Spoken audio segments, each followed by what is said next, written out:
Il y a à peine 20 ans, Auchan était encore considéré comme un mastodonte de la grande distribution. Un groupe qui pesait à lui seul 33,6 milliards d'euros de chiffre d'affaires, présent dans 11 pays dans le monde avec plus de 1000 magasins et environ 174 000 collaborateurs. Une logique presque industrielle bâtie pour gagner par la puissance. Pourtant, en 2024, la maison mère du groupe enregistre plus d'1 milliard d'euros de pertes. La dégradation est au départ progressive, puis brutale. Un plan social massif avec 2389 suppressions de postes et des fermetures de magasins annoncées partout en France. Puis arrive une décision pour le moins surprenante. Le 25 novembre 2025, Auchan annonce qu'il va basculer 294 supermarchés sous les enseignes Intermarché et Netto d'ici fin 2026, du jamais vu encore dans l'histoire de la grande distribution française. Alors comment un groupe bâti par l'une des familles les plus puissantes de France se retrouve-t-il à supplier ses concurrents pour survivre? Qu'est-ce qui s'est réellement cassé dans l'équation économique? Et surtout, à quoi faut-il s'attendre vraiment derrière cette opération sans précédent? Préparez-vous à plonger dans les coulisses d'une descente aux enfers d'un géant de la grande distribution. Bienvenue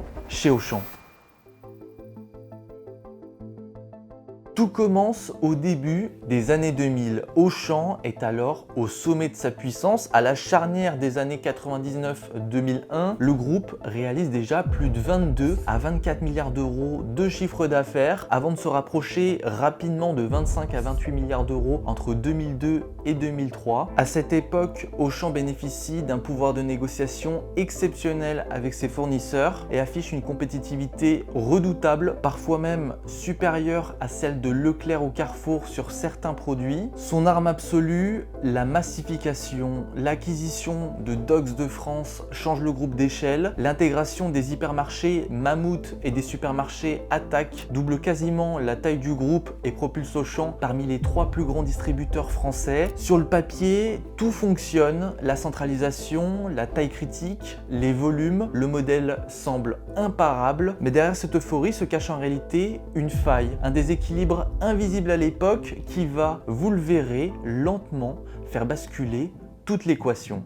Alors, pour comprendre ce basculement, à l'origine, le modèle économique d'Auchan repose sur une hypothèse simple, presque infaillible. Dans l'hypermarché, l'alimentaire sert d'aimant, des prix bas, du volume, du trafic. Le non alimentaire, lui, fait la rentabilité. Il occupe généralement moins d'espace, mais génère des marges brutes bien supérieures, souvent autour de 30 à 35%, contre environ 20% pour l'alimentaire. C'est cet équilibre qui fait tenir l'ensemble du modèle. Sauf qu'en parallèle, entre 2000 et 2010, le commerce commence à se fragmenter. Les enseignes spécialisées explosent, y compris au sein même de la galaxie Mullier. Decathlon accélère à grande vitesse jusqu'à atteindre environ 600 magasins dans le monde en 2010. Boulanger capte l'électronique et dans le même temps, Fnac, Darty, Zara ou H&M redéfinissent les standards du non alimentaire avec plus de choix, plus de lisibilité prix et un conseil spécialisé. Petit à petit, les clients continuent de faire leurs courses chez Auchan, mais prennent l'habitude d'aller ailleurs pour le non alimentaire. Alors le groupe n'est pas le seul confronté à cette mutation, mais par exemple, Leclerc, sous l'impulsion de Michel-Édouard Leclerc, identifie très tôt un risque majeur. Si le non alimentaire s'autonomise totalement, l'hypermarché perdra son moteur de marge. Leclerc développe alors des grandes surfaces spécialisées, les fameuses GSS,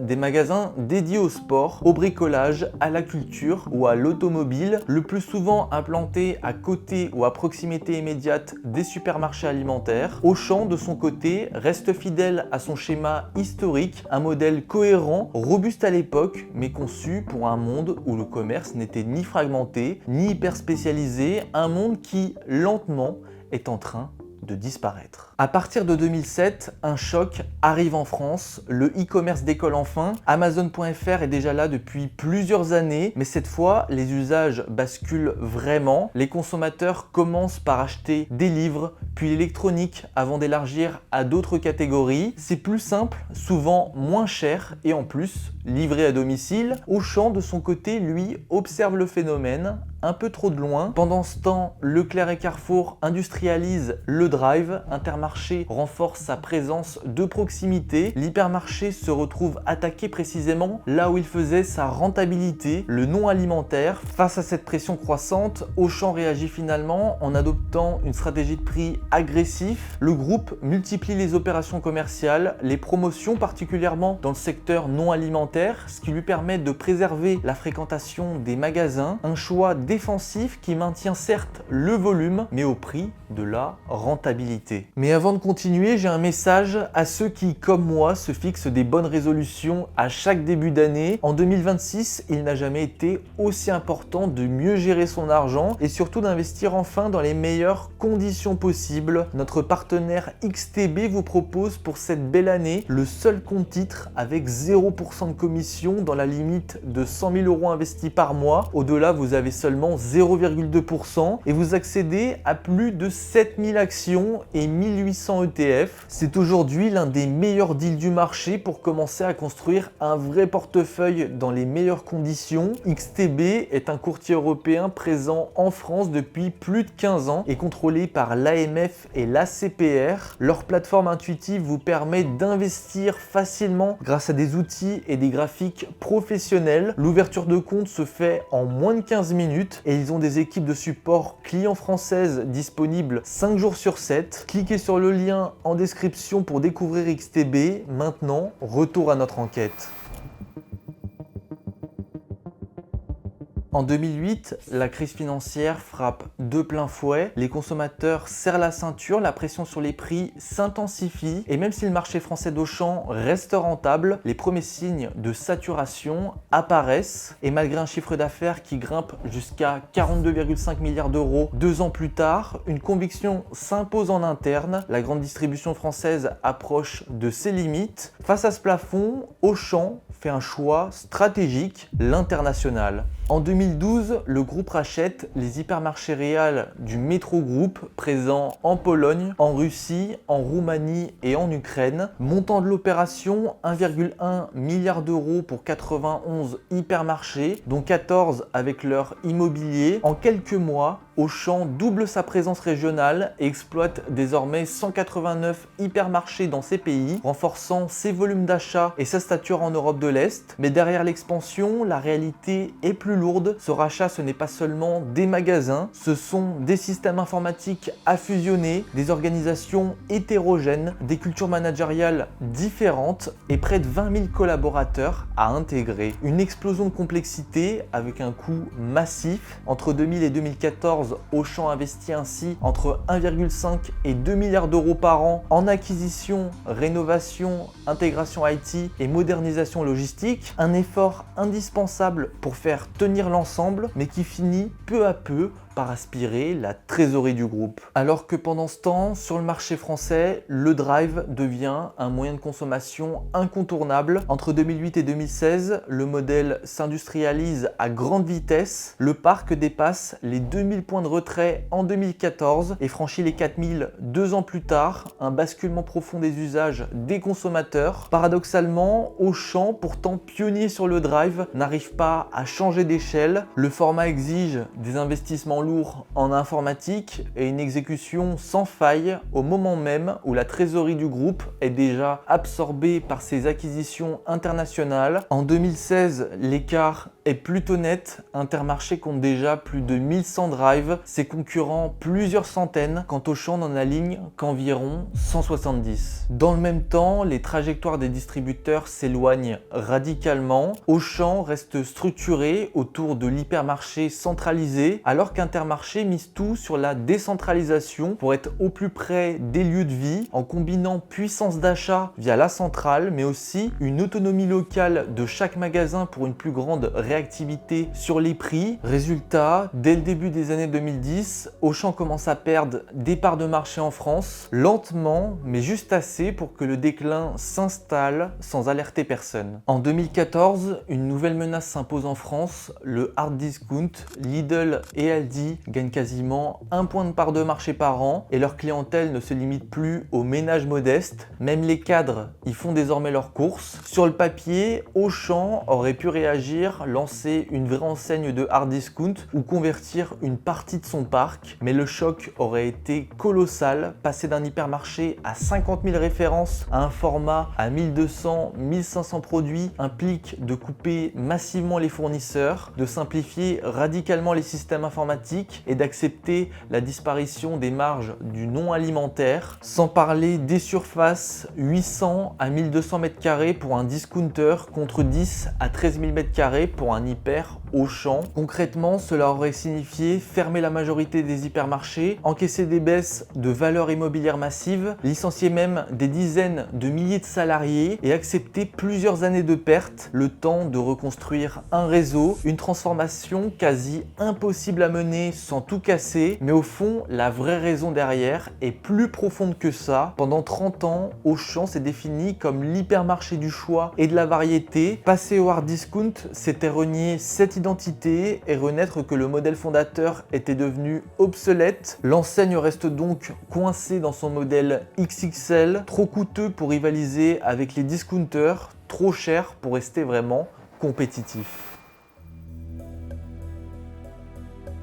À partir de 2015, c'est là que ça se corse. Auchan entre dans une phase plutôt trompeuse. En apparence, tout tient encore. Le chiffre d'affaires oscille entre 50 et 53 milliards d'euros selon les années. Les indicateurs internes se stabilisent, mais cette façade cache une érosion silencieuse. Le réseau peine à se transformer. Près de 90% des magasins conservent le même format. Le virage du e-commerce est déployé trop tard et dans l'urgence. Chronodrive avance lentement et le site Auchan.fr a du mal à s'imposer comme un réflexe d'achat face à Leclerc ou Carrefour. Pour compenser ce manque, l'enseigne continue de jouer à fond la carte du prix, les promotions se multiplient, les volumes tiennent, mais la marge forcément, quant à elle, diminue. Pourtant, de manière assez surprenante, en 2019, Auchan annonce une amélioration spectaculaire de sa rentabilité. L'EBITDA progresse fortement et en France, il bondit même d'environ plus 37%. Le résultat d'exploitation lui repasse au-dessus de 0 après avoir plongé l'année précédente. En réalité, ce redressement repose sur une série de décisions défensives. À partir de 2018, le groupe ferme d'abord les magasins jugés sans avenir. Une vingtaine de points de vente disparaissent, fermés ou cédés, dont plusieurs hypermarchés. Puis vient la compression des coûts. Plus un hypermarché est grand, 10 000 à 13 000 m², plus sa structure est rigide, loyer ou amortissement élevé, énergie, effectifs. Tout pèse lourd, quelles que soient les ventes. Auchan taille donc là où il peut. Moins de personnel en magasin, moins d'entretien, moins d'investissement de modernisation. Les marges remontent, mais l'expérience client se dégrade. Ensuite, Auchan accélère finalement le déploiement du drive. Officiellement, c'est présenté comme un renforcement de l'offre, mais dans les faits, ça sert aussi à capter du chiffre d'affaires autrement, sans dépendre uniquement du grand hypermarché traditionnel. Mais ce qui va faire la différence viendra juste après. Pour compenser les baisses de volume, Auchan va se mettre à progressivement vendre plus cher. En 2019, la marge brute atteint 23,6% du chiffre d'affaires, soit plus 1,1 point par rapport à 2018. Cela vient certes d'un meilleur mix produit, d'une meilleure maîtrise de la démarque et des frais, mais aussi progressivement d'un positionnement prix moins agressif. Un choix rationnel à court terme, mais qui abîme à long terme, lui aussi, le capital client. Puis arrive mars 2020, la pandémie frappe et le confinement bouleverse brutalement les habitudes d'achat. Les clients évitent les grands hypermarchés, se tournent vers le drive et la proximité, privilégient la commande en ligne et le retrait rapide. Les comportements changent, tout comme le panier, priorité aux produits de base, à l'hygiène, aux frais essentiels. Ce qui faisait la force historique de l'hyper, la largeur d'offres, le non alimentaire, les gros paniers, devient soudainement un handicap. Et quand les magasins réouvrent en 2021, l'inflation s'installe, le pouvoir d'achat devient le sujet numéro 1. 3 Français sur 4 disent adapter leurs courses à la hausse des prix. Les enseignes de hard discount passent d'environ 8-9% de part de marché en 2021 à autour de 11% en 2023. Concrètement, un Français sur 4 fait au moins une partie de ses courses chez un hard discounter. Dans ce contexte, entre 2019 et 2023, Auchan perd plus de 13% de ses acheteurs réguliers. La fréquentation mensuelle chute et pendant que les clients s'en vont, Auchan traîne un handicap supplémentaire, son image prix. À force de chercher des marges plus élevées entre 2015 et 2019, puis de ne pas être le plus agressif pendant la vague d'inflation, Auchan a fini par donner le sentiment qu'il était plus cher que ses concurrents. En décembre 2023, le groupe lance alors une vaste campagne de baisse des prix. Rien que pour Auchan France, en 2024, l'enseigne investit 62 millions d'euros dans ses baisses, beaucoup d'argent, mais trop tardivement, après 8 ans de dégradation progressive de son image, difficile de réparer les dégâts en seulement 12 mois. Résultat, la perception bouge à peine, les 62 millions sont brûlés pour un impact quasi nul. À partir de 2024, Auchan se retrouve donc dos au mur, les pertes s'accumulent et les dirigeants comprennent enfin l'ampleur du désastre. Alors le groupe va tenter un dernier coup de poker, un coup de poker qui, vous le verrez, va s'avérer plutôt catastrophique. Le 18 janvier 2024, un autre pilier de la grande distribution française vacille, Casino. Un groupe plombé par une dette nette autour de 6,2 à 6,4 milliards d'euros, une image prix déjà détruite et des centaines de magasins à vendre en urgence. Alors un plan de sauvetage se met en place, un montage avec Auchan et Intermarché pour récupérer une partie du réseau Casino. L'enjeu est énorme, reprendre des volumes, combler des trous sur la carte, ne pas laisser les concurrents rafler la mise. Au final, Auchan récupère 94 magasins, 68 supermarchés et 26 hypermarchés. L'intégration se fait par vague entre fin avril, fin mai et début juillet 2024. Mais l'opération tourne court. Les ex-magasins Casino traînent une image prix catastrophique. Pour les relancer, Auchan doit casser les prix de façon massive jusqu'à moins 15% sur certains paniers. Les volumes progressent d'environ 22%, mais la rentabilité ne suit pas. À ce niveau de baisse de prix, la marge se fait écraser. Résultat, des magasins qui vendent plus mais qui rapportent peu, voire rien du tout. À cela s'ajoute le coût de l'intégration. L'IT à elle seule représente plusieurs dizaines de millions d'euros. Au total, l'opération se solde par des dépréciations et contribue à une perte nette d'environ 1,22 milliard d'euros pour le groupe en 2024. L'acquisition, censée redonner de l'élan, devient un nouveau poids financier. Face à l'ampleur de la crise, Auchan abat sa dernière carte. Le 5 novembre 2024, le groupe annonce un vaste plan de restructuration Cap 8000. L'objectif est clair, réinventer l'hypermarché en le rendant plus petit, plus efficace et mieux adapté aux nouveaux usages. La surface moyenne des magasins doit passer de 10 397 m² à 8 000 m², soit une réduction d'environ 25%, principalement sur le non alimentaire. Cette transformation s'accompagne aussi d'un plan social lourd, 2389 suppressions de postes, soit 4,4% des effectifs. Le constat est assumé, les consommateurs privilégient désormais la proximité, la rapidité et les prix. L'hypermarché recentre donc son offre sur l'essentiel, produits du quotidien, forte rotation et amorce une timide décentralisation avec davantage de pouvoir donné aux régions et moins de décisions pilotées depuis le siège du groupe. Sur le papier,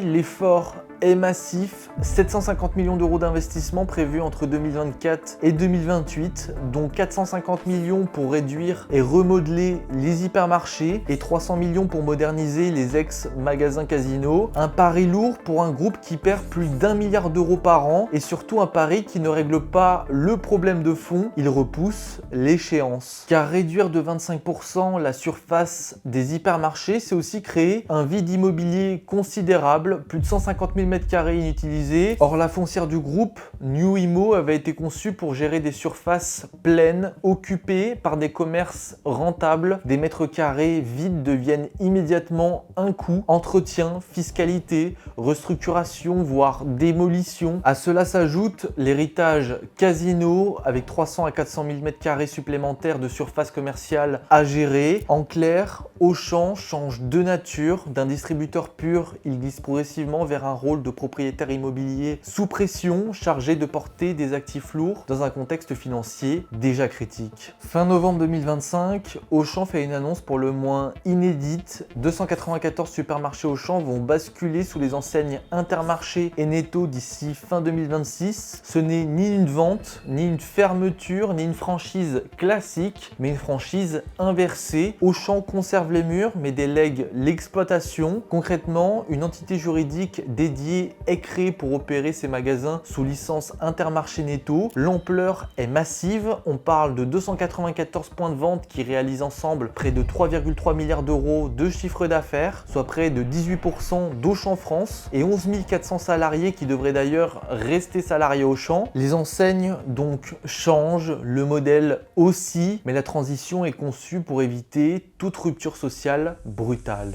Alors, pourquoi ne vendent-ils pas? Eh bien, vendre, ce serait céder les murs, encaisser un chèque et disparaître durablement. Or, Auchan n'a pas seulement un problème de magasin, mais de trésorerie, de rentabilité et de modèle. Dans ce contexte, la franchise inversée permet donc de sortir du risque d'exploitation sans sacrifier l'actif. Intermarché apporte alors ce qu'Auchan n'a plus, un réseau d'indépendants, une exécution locale plus agile, une structure de coûts plus légère et une puissance d'achat capable de comprimer les prix. Auchan se retire de la bataille quotidienne et se repositionne en propriétaire bailleur, sécurisant un flux de loyer sur au moins 10 ans, un montage inédit en France par son ampleur qui nécessite encore d'être soumis aux validations sociales et réglementaires. Surtout, cette opération est au cœur du projet Cap 8000. Auchan, c'est qu'il ne peut plus mener deux reconstructions en parallèle, redresser 294 supermarchés à faible marge et refondre ses hypermarchés. La franchise inversée agit comme une aide financière et managériale, moins de cash brûlé sur les supermarchés, moins d'investissement et plus de ressources concentrées sur un seul objectif. Pour les clients, le passage sous Intermarché Netto doit permettre une baisse des prix d'environ 6 à 7%. Ce basculement n'est pas un cas isolé, mais l'aboutissement d'un affaiblissement progressif. Elle s'inscrit dans une trajectoire déjà amorcée depuis septembre 2024 avec la création d'Aura Retail, cette alliance d'achat destinée à mutualiser les volumes d'Auchan, d'Intermarché et de Casino, visait avant tout à regagner du pouvoir de négociation sur les prix. Alors, est-ce que la famille Mullier réussira à sauver la première brique qui a créé son empire ou finira-t-elle par l'abandonner pour se concentrer sur ses autres enseignes? Je vous laisse me donner votre avis en commentaire. Et si ce genre d'enquête vous intéresse, je vous recommande vivement ma vidéo sur Casino, une vidéo où vous découvrirez comment Casino, autrefois géant, est tombé dans une spirale de dette qui l'a conduit à chuter. Quant aux autres,